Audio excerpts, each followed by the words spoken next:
ముద్రగడ్డ పద్మనాభం గారి సంస్కరణ సభ సందర్భంగా గుంటూరు కాపు జేఏసీ ఆధ్వర్యంలో ముద్రగడ్డ పద్మనాభం గారి సంస్కరణ సభని ఏర్పాటు చేసినటువంటి సుబ్బారావు, అలాగే శ్రీను గారు, దాసరి రాము గారు, ఇంకా వారికి సహకరించిన పెద్దలందరికీ కూడా, ఈ కమిటీ మెంబర్లందరికీ పేరు పేరున హృదయపూర్వక నమస్కారాలు తెలియజేస్తా ఉన్నాం. అట్లాగే ఇక్కడ విచ్చేసినటువంటి ఈ ఉమ్మడి గుంటూరు జిల్లా నాయకులు, వివిధ రాజకీయ పార్టీ నాయకులు అందరికి కూడా పేరు పేరున నమస్కారాలు. ఈరోజు ముద్రగడ్డ పద్మనాభం గారి మరణం కాపు జాతికి తీరని లోటు. పుట్టిన వాళ్ళకి మరణం తప్పకపోయినా మరి ఆయన మరణించే వరకు కూడా కాపు జాతి అభ్యున్నతి కోసం, కాపు జాతి ఉన్నతి కోసం అహర్నిశలు పనిచేసినటువంటి నాయకుడు ముద్రగడ్డ పద్మనాభం గారు. ఇవాళ భౌతికంగా మన దగ్గర నుంచి ఆయన లేకపోయినా కాపుల కోసం ఏ రోజో చనిపోవటానికి సిద్ధపడి నుదుటి మీద రివాల్వర్ పెట్టుకుని దీక్ష చేసినటువంటి వ్యక్తి ముద్రగడ్డ పద్మనాభం గారు. అనేక పోరాటాలు, కాపు జాతి రిజర్వేషను, కాపులకి స్కాలర్షిప్లు, కాపులకి అన్ని రకాలుగా ఆ జాతి ఉన్నతి కోసం అనేక పోరాటాలు చేశాడు. రాజకీయంగా ఆయన అనేక పార్టీల్లో పనిచేశారు. మంత్రిగా, పార్లమెంట్ సభ్యుడిగా, ఎమ్మెల్యేగా. ఆయన చేయని పదవి లేదు, ఆయన చూడని పదవి లేదు.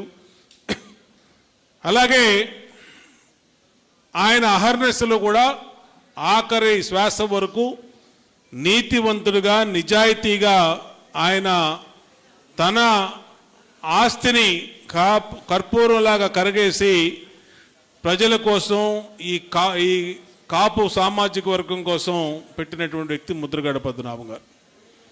2014లో ఈ రాష్ట్రం విడిపోయినాక మేము తొలి అసెంబ్లీలో మేమందరం శాసనసభ్యులుగా ఆ రోజు కాపు ఉద్యమం మళ్ళీ పురుడు పోసుకున్నటువంటి సందర్భం బాగా గుర్తుంది. ఆ రోజు మేమందరం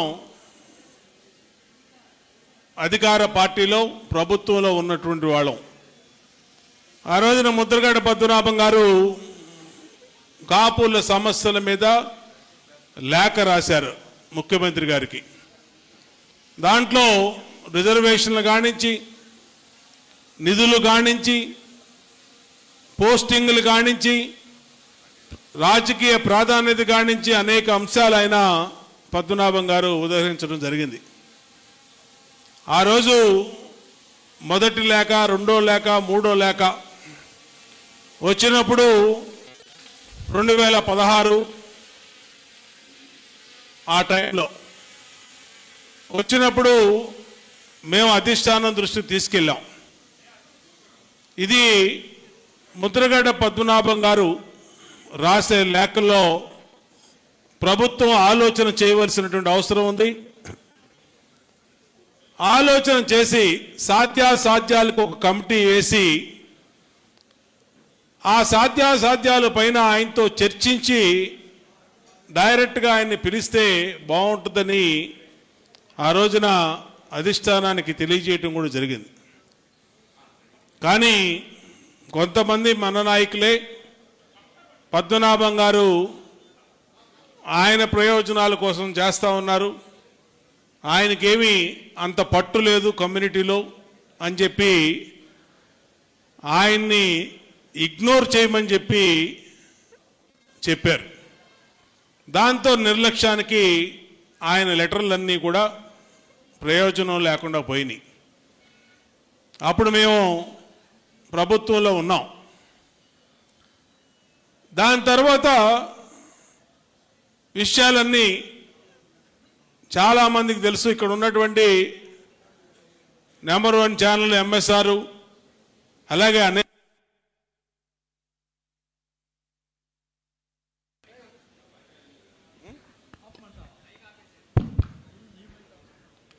అనేక మంది రాష్ట్ర వ్యాప్తంగా కాపు నాయకులందరూ కూడా ఆయన వెంట నడిచారు. తర్వాత తుని సభ జరిగింది. తుని సభ ఎలా జరిగిందో ఏం జరిగిందో మనందరం చూసాం.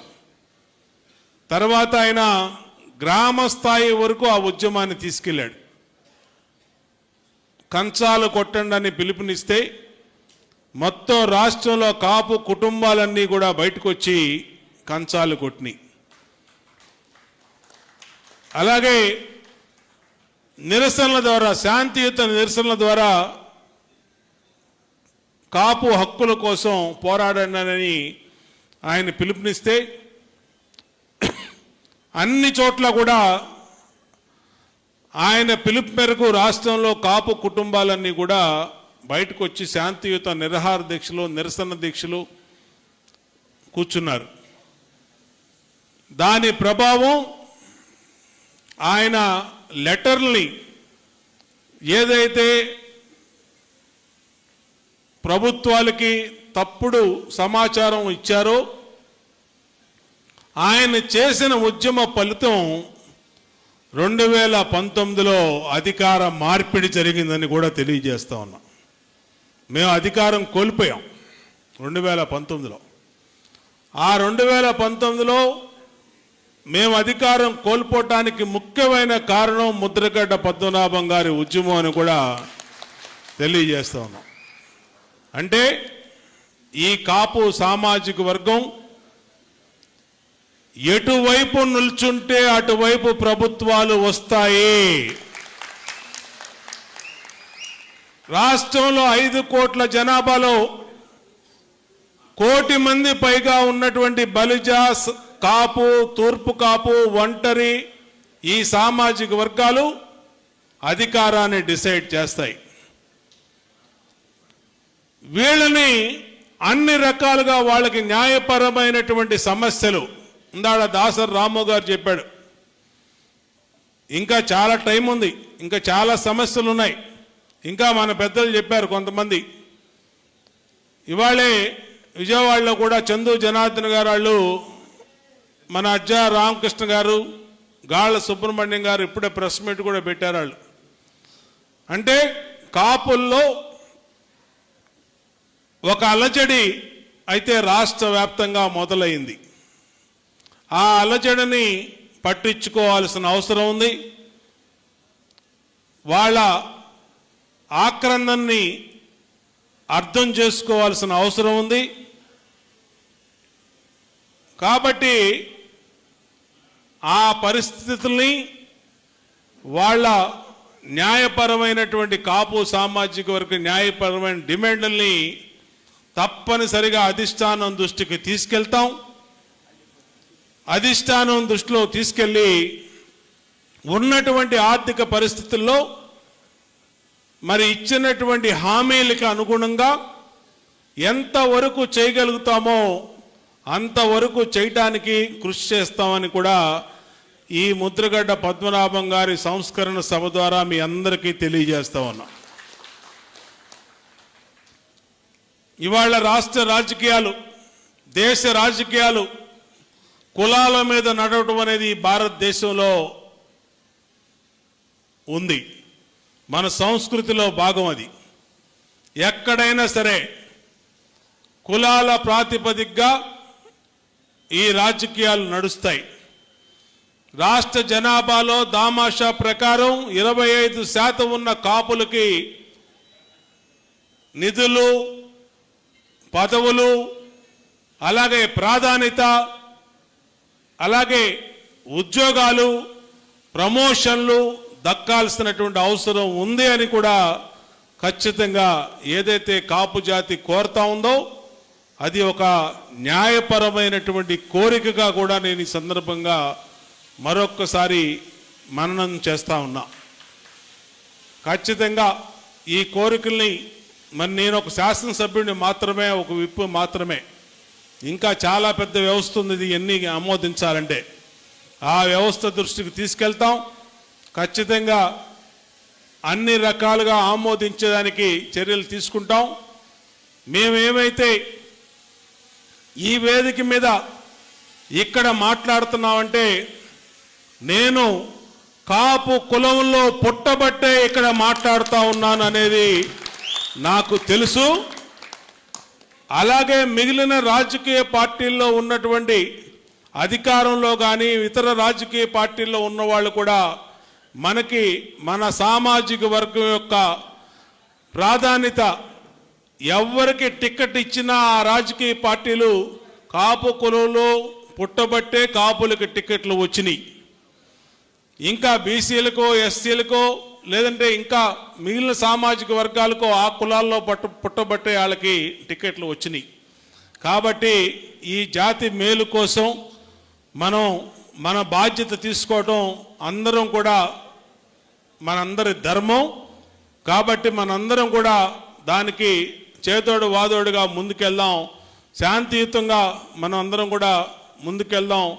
ఆ దాంట్లో భాగంగా నా వంతుగా కృషిగా నేను ఎప్పుడు కూడా ఈ కాపు సామాజిక వర్గానికి అండగా ఉండి ఎంతో కొంత నా వల్ల అయినంత వరకు కూడా ఈ సామాజిక వర్గానికి ఉపయోగపడతానని తెలియజేసుకుంటూ ముద్రగడ పద్మనాభం గారికి ఘన నివాళులు అర్పిస్తూ విజయవాడలో త్వరలోనే ముద్రగడ పద్మనాభం గారి విగ్రహ ఆవిష్కరణ కూడా చేస్తున్నామని ఈ సందర్భంగా తెలియజేస్తా ఉన్నాం. ఖచ్చితంగా దానికి కూడా అందరికీ ఇన్వైట్ చేస్తాం.